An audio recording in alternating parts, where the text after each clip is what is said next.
ప్రపంచంలో మొట్టమొదటి రాజ్యాంగం ఏది? America, Britain, India, Australia? సమాధానము: బ్రిటన్. ప్రపంచంలో తొలి లిఖిత రాజ్యాంగం ఏది? America, Britain, India, Australia? సమాధానము: అమెరికా. భారతదేశంలో తొలి రాజ్యాంగ చట్టం ఏది? 1950 చట్టం, 1861 చట్టం, 1773 చట్టం, 1784 చట్టం? సమాధానము: 1773 చట్టం. గవర్నర్ జనరల్ పదవిని మొదటిసారిగా ఏ చట్టం ద్వారా ఏర్పర్చారు? 1909 మింటో మార్లే చట్టం, 1919 మాంటెగ్-చెమ్స్ఫర్డ్ చట్టం, 1861 కౌన్సిల్ చట్టం, 1773 రెగ్యులేటింగ్ చట్టం?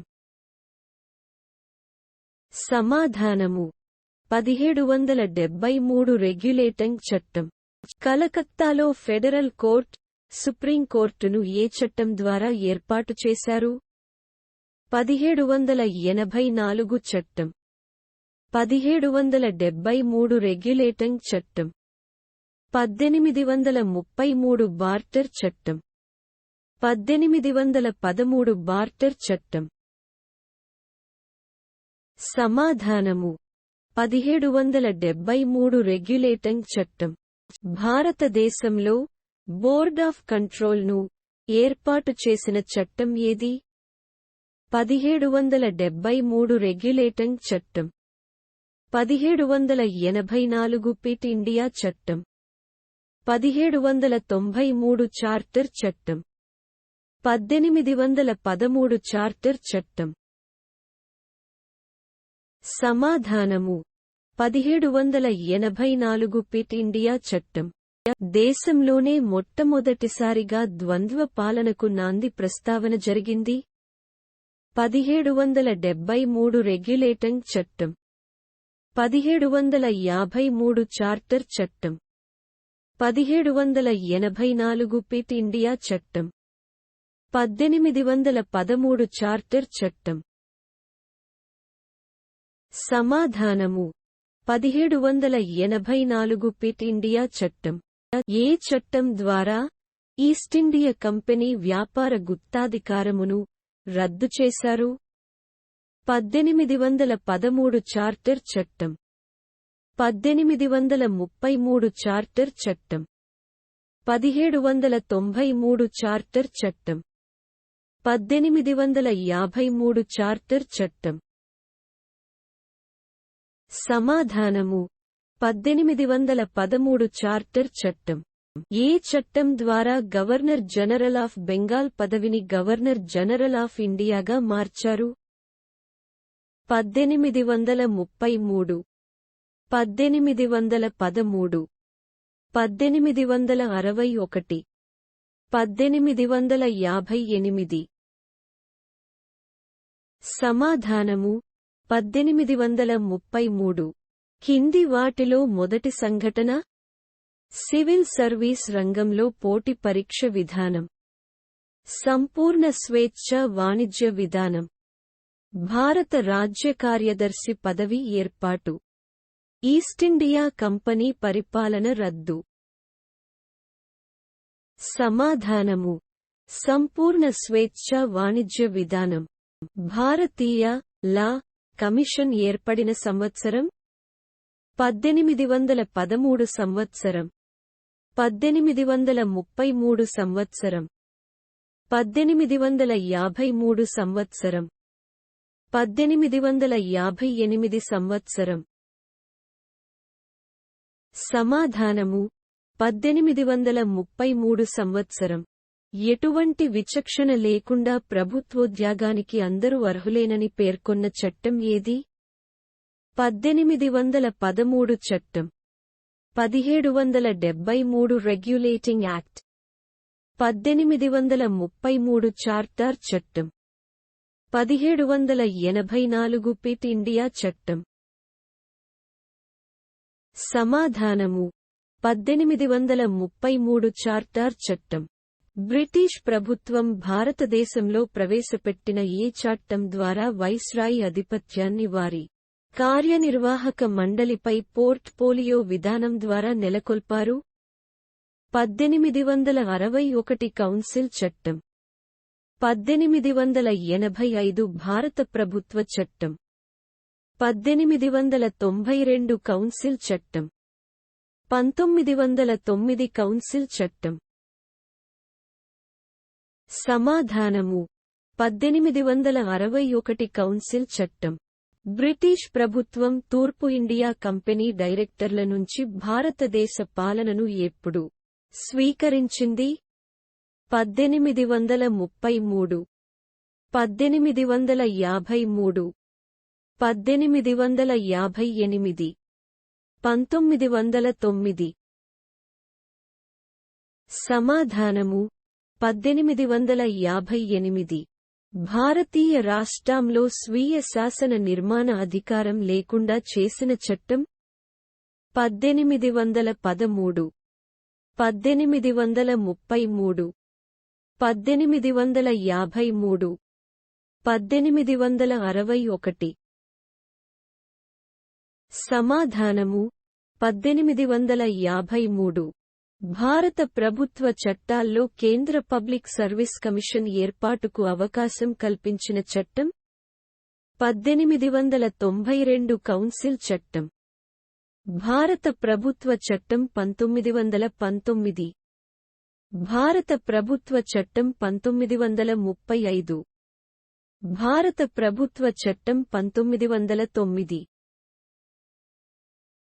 సమాధానము భారత ప్రభుత్వ చట్టం 1919 1919 చట్టంలోని ద్వంద్వ ప్రభుత్వ వ్యవస్థ గురించిన వాక్యాల్లో సరైంది? రాష్ట్రాల్లో కౌన్సిలర్లు రాష్ట్ర శాసన వ్యవస్థకు బాధ్యత వహిస్తారు. బాధ్యతాయుత ప్రభుత్వం దిశలో ఇది ముందడుగు. ప్రభుత్వానికి నామమాత్ర అధిపతి ఉంటారు. ఏది కాదు? సమాధానము బాధ్యతాయుత ప్రభుత్వం దిశలో ఇది ముందడుగు. ముస్లింలను వేరుచేసి పాకిస్తాన్ కావాలనే డిమాండ్ను స్పష్టం చేసిన అంశం ముస్లింలకు ప్రత్యేక నియోజకవర్గాలను ప్రవేశపెట్టడం. రాష్ట్రీయ ప్రభుత్వాల్లో ముస్లిం వ్యవస్థ. రాష్ట్రీయ ప్రభుత్వాల్లో ముస్లింలను చేర్చుకోకపోవడం. 1935 సమాఖ్య నిబంధనలు. సమాధానము ముస్లింలకు ప్రత్యేక నియోజకవర్గాలను ప్రవేశపెట్టడం. భారతదేశంలో ప్రవేశపెట్టిన ఏ చట్టం ద్వారా దేశంలో మొదటిసారిగా ప్రాతినిధ్యం స్వభావం ప్రజాభిప్రాయ నీడలు పరిపాలనలో చోటు చేసుకున్నాయి? 1892 1909 1919 1935 సమాధానము 1909 భారతదేశంలో ప్రవేశపెట్టిన ఏ చట్టం ద్వారా దేశంలో మొదటిసారిగా ప్రాతినిధ్యం స్వభావం ప్రజాభిప్రాయ నీడలు పరిపాలనలో చోటు చేసుకున్నాయి? 1892 1909 1919 1935 సమాధానము 1909 భారతదేశంలో ప్రవేశపెట్టిన వాటిలో దేశ శాసన వ్యవస్థలో ద్విసభా విధానాన్ని ప్రవేశపెట్టిన చట్టం 1909 కౌన్సిల్ చట్టం 1935 భారత ప్రభుత్వ చట్టం 1919 కౌన్సిల్ చట్టం 1947 స్వతంత్ర చట్టం సమాధానము 1919 కౌన్సిల్ చట్టం మొట్టమొదటిసారిగా కేంద్ర, రాష్ట్రాల మధ్య అధికారాలను వేరుచేసి ప్రత్యేకంగా ఏర్పాటు చేసిన చట్టం 1935 భారత ప్రభుత్వ చట్టం. 1919 భారత కౌన్సిల్ చట్టం. 1909 కౌన్సిల్ చట్టం. 1947 భారత స్వాతంత్ర చట్టం. సమాధానము 1919 భారత కౌన్సిల్ చట్టం. 1935 చట్టంలోని ముఖ్యాంశం రాష్ట్రాల ఏర్పాటు, వయోజన ఓటు హక్కు, రాష్ట్రాలకు స్వయం ప్రతిపత్తి, ప్రత్యేక ఓటింగ్. సమాధానము రాష్ట్రాలకు స్వయం ప్రతిపత్తి. 1919 చట్టం ద్వారా ప్రవేశపెట్టిన ద్వంద్వ పాలన విధానంలో మార్పునకు సిఫారసు చేసిన committee Sapru, Simon commission, Butler commission, Nehru నివేదిక. సమాధానము సైమన్ కమిషన్. 1935 భారత ప్రభుత్వ చట్టాన్ని కొత్త బాండేజ్ చార్టర్గా వర్ణించింది. ఎంకే గాంధీ, సర్దార్ పటేల్, రాజేంద్ర ప్రసాద్, నెహ్రూ. సమాధానము నెహ్రూ. ఆంగ్లేయులు గుడ్ గవర్నెన్స్ ఇన్ ఇండియాగా వర్ణించిన చట్టం 1858, 1861, 1935, 1919. సమాధానము 1858. 800 ఏళ్ల చరిత్ర ఉన్న బ్రిటిష్ పార్లమెంట్ ఆమోదించిన చట్టాల్లో అతిపెద్దది అమెరికా స్వాతంత్ర చట్టం. భారత స్వాతంత్ర్య చట్టం. 1935 భారత ప్రభుత్వ చట్టం. పైవన్నీ. సమాధానము భారత స్వాతంత్ర్య చట్టం. గవర్నర్ జనరల్ కార్యనిర్వాహక మండలిలో భారతీయులకు మొదటిసారిగా ప్రాతినిధ్యం కల్పించిన చట్టం 1861 కౌన్సిల్ చట్టం. 1892 కౌన్సిల్ చట్టం. 1909 కౌన్సిల్ చట్టం. 1919 కౌన్సిల్ చట్టం. సమాధానము 1909 కౌన్సిల్ చట్టం. గవర్నర్ జనరల్కు ఆర్డినెన్స్ జారీ చేసే అవకాశాన్ని కల్పించిన చట్టం 1909, 1919, 1935, 1861. సమాధానము 1861. భారతదేశంలో మత ప్రాతిపదిక ప్రాతినిధ్య పితామహుడు లార్డ్ కర్ఫన్, మింటో, హ్యూమ్, విల్లీ. సమాధానము మింటో. లార్డ్ బిర్కెన్ హుడ్ వ్యాఖ్యకు సమాధానంగా దీనిని పేర్కొంటారు. రౌండ్ టేబుల్ సమావేశాలు, సైమన్ కమిషన్ నివేదిక, నెహ్రూ నివేదిక, రాజాజీ ఫార్ములా. సమాధానము నెహ్రూ నివేదిక. మహాత్మాగాంధీ హాజరైన రౌండ్ టేబుల్ సమావేశం 1వ రౌండ్ టేబుల్, 2వ రౌండ్ టేబుల్, 3వ రౌండ్ టేబుల్. పైవన్నీ. సమాధానము 2వ రౌండ్ టేబుల్. కమ్యూల్ అవార్డు 1932 అనగా ముస్లింలకు ప్రత్యక్ష నియోజక గణాలు, సిక్కులు, క్రిస్టియన్లకు ప్రత్యేక గణాలు, షెడ్యూల్డ్ కులాలకు నియోజక గణాలు. పైవన్నీ సరైనవే. సమాధానము పైవన్నీ సరైనవే. పూనా ఒప్పందం ఎవరెవరి మధ్య జరిగింది 1932? గాంధీ, నెహ్రూ.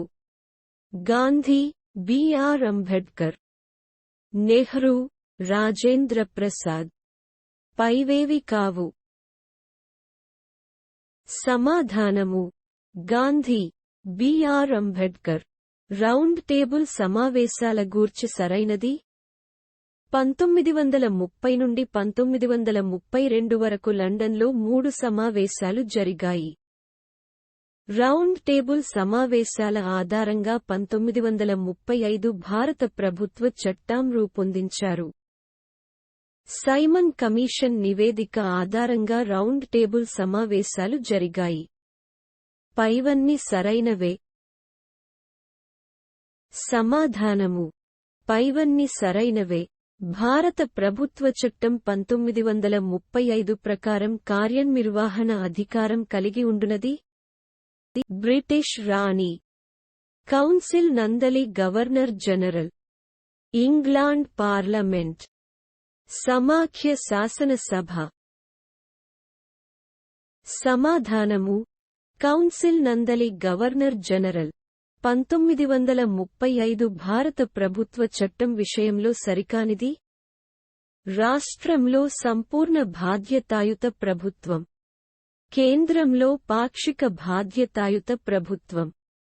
అవశిష్ట అధికారాలు గవర్నర్ జనరల్కు కల్పించడం. సుప్రీం కోర్టును కలకత్తాలో ఏర్పాటు చేయడం. సమాధానము: సుప్రీం కోర్టును కలకత్తాలో ఏర్పాటు చేయడం.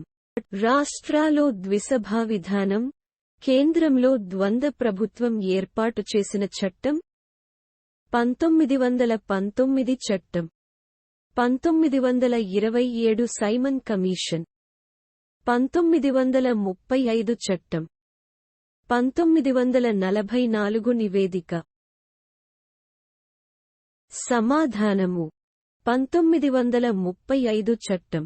1935 చట్టం బలమైన బ్రేకులుండి, ఇంజన్ లేని యంత్రం అని ఎవరన్నారు?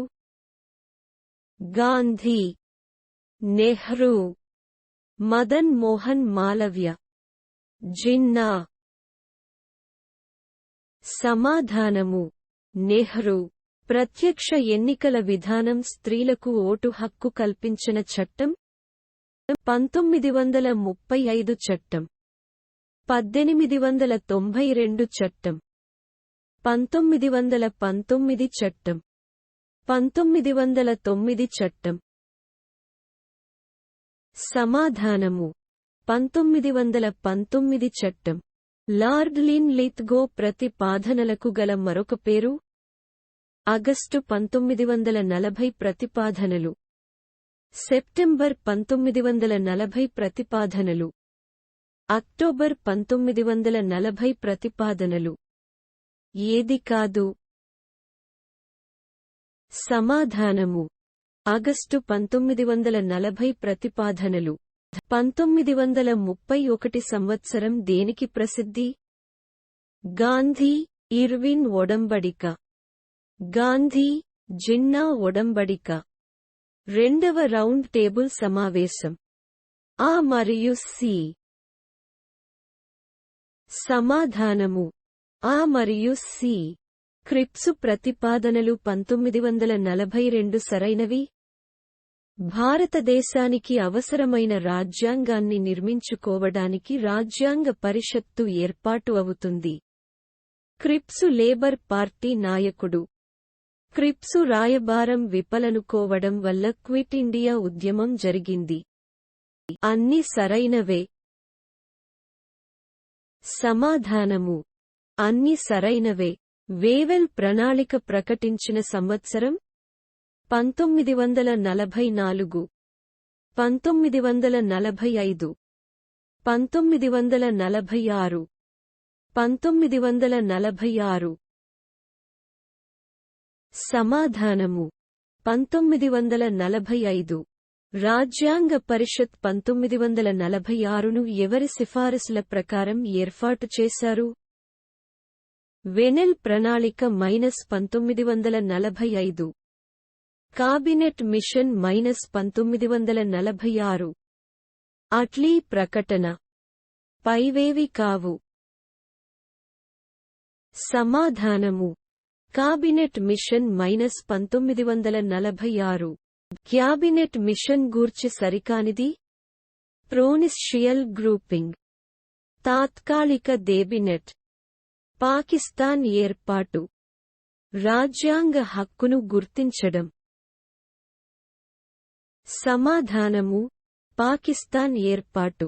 జవహర్ లాల్ నెహ్రూ ప్రధానమంత్రిగా తాత్కాలిక ప్రభుత్వాన్ని ఏర్పాటు చేసిన సంవత్సరం 1946 సెప్టెంబర్ 2, 1947 ఆగస్టు 15, 1949 నవంబర్ 26, 1950 జనవరి 26. సమాధానము: 1946 సెప్టెంబర్ 2. ఎవరి సిఫారసుల మేరకు 1947 భారత స్వాతంత్ర్య చట్టాన్ని రూపొందించారు? వెవెల్ ప్రణాళిక, క్రిప్స్ ప్రతిపాదనలు, క్యాబినెట్ మిషన్, మౌంట్ బాటన్ ప్రణాళిక. సమాధానము: మౌంట్ బాటన్ ప్రణాళిక.